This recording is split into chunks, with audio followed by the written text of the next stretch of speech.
What's up, YouTube? Welcome back to Black Swamp Comics, and today we're going to be reviewing Penguin #1 by Tom King. So this is a new series that's just coming out. I'm not sure if this is going to be an ongoing maxi mini. Don't know yet. Maybe it's one of those things where they start off as a mini, then they'll extend it to a maxi. Then if it does well, maybe it'll go to an ongoing. Who knows? But for the most part, Tom King usually does like maxis for 12. If you guys are kind of wondering what the setup for this is, I would suggest picking this one up. This is Penguin #0. This one came out last week. This is written by Chip Zdarsky, and you can see the transition from this to this by saying that Tom King is very good at what he does. I really like his style. Not everything he writes is a hit for me, but for the most part, I feel like he knows what he's doing, right? He did Vision, that was great. He did Mr. Miracle, that was awesome. What else has he done that I've liked? He did the Supergirl stuff. I really enjoyed that as well. People seem to have liked the Riddler stuff, that Day One that came out recently.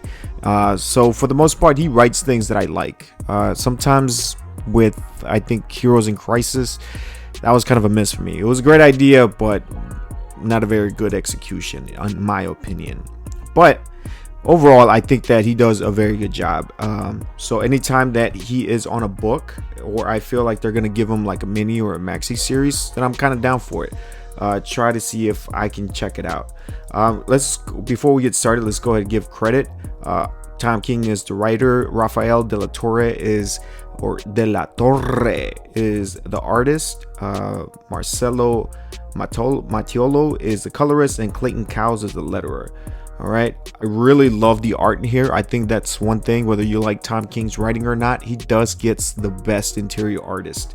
And I think here, this art by de la Torre really fits the tone.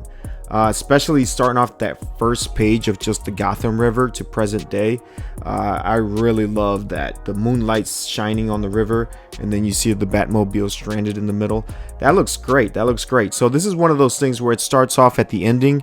So the ending is pretty much Batman and the Penguin sitting in the Batmobile, and the Batmobile is sinking, and they're both kind of just bleeding out and stuff like that. And then it goes back to 1 year earlier into Metropolis, where the Penguin, we kind of see Cobblepot, just kind of follow him through a day of the life of Cobblepot. You can see there's a scene here where he is getting tailored, and you see that the tailor makes a mistake about his weight, and you can see how much fear Cobblepot he has for Cobblepot, and that's just a man that, you know, commands a lot of fear. But then we see that he is kind of like really relaxed. He seems kind of cool, man. However, we know the Penguin ain't really like that. We know that he did not become one of the most feared criminals by just being chill. We kind of follow him through the park. We know that the government is watching him, where the cops are, and he's just being polite. And you just kind of see here where they're trying to antagonize him, so they're trying to goat him into something stupid, but you can kind of see how like patient he is.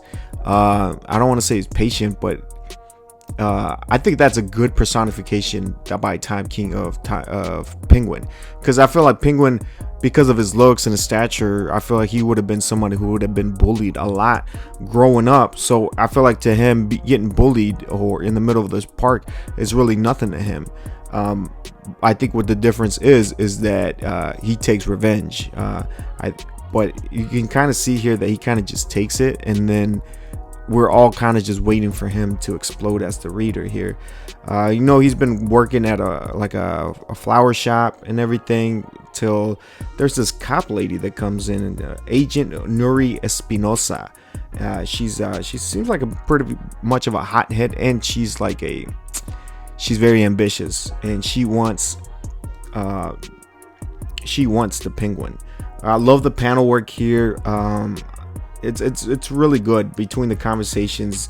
I really love how Tom King, one of the good things about Tom King is that he takes his times with the story, and he lets the art breathe sometimes. You know what I'm saying? Like, he lets you take in the atmosphere, and I really enjoy that, because he also uses narration to kind of fill in the gaps or keep you up to speed in between panels. And I feel like that's something he does well over some of the less experienced writers, is that a lot of the less experienced writers, you can see that they get caught up in trying to do the exposition through the eyes or through the mouth of the characters, and it just gets really wordy and messy, whereas opposed to someone like Tom King, who uses internal dialogue and internal thoughts bubbles to narrate the story and kind of makes it more fluent in that motion between the panels, because otherwise you're kind of literally just getting still photographs. That's pretty much what panels are, but it's up to the writer to kind of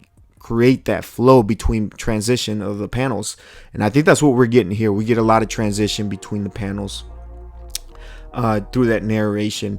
I really do like this Agent Espinosa. She looks like an interesting character. She looks like she's really hot-headed. Amanda Waller makes an appearance here, and even Amanda Waller's just like, yeah, she reminds me of me, except she's mean. So like they're trying to build her up, like you know what I'm saying? Like they're trying to build her up.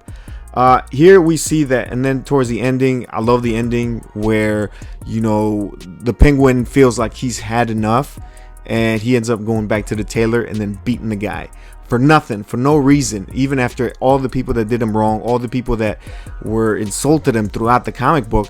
He goes back and he beats the guy who did the least to him, right? Oh yeah, and by the way, he gets released by the cops because this lady, she's trying to make a deal with him. So that's pretty much setting up the story. Then we end up going back to present day. Overall, I really enjoyed this. I enjoyed the beginning of this story. I love the setup that it's going. I enjoy some of those extra things that Tom King really puts in there, like the rule of the thumb and where that idiom or that saying comes from.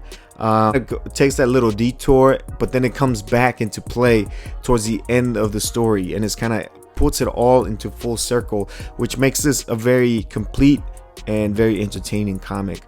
So if I was to like critique this on anything, it would probably be like the bubbles, the thought bubbles, because a lot of times you have a narrator, but usually your narrator is pretty consistent, as it's the same guy who is the narrator throughout the story. But here you kind of switch it up between the internal dialogues of different characters.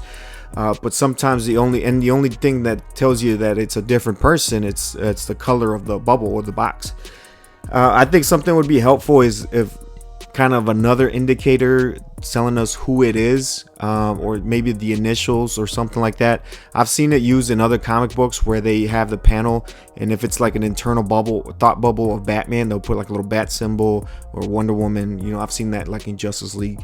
So that's pretty much the only critique I would have. I think it would kind of flow nicely, because I remember I would have to stop and kind of try to figure out whose internal dialogue and whose color this belongs to. So that it would be my only critique. So with that being said, that's the review, guys. As you guys let me know, what do you guys think about this Penguin story, and you guys let me know if you're going to be checking out the rest of the stories, or if you're waiting on this for the trade. All right.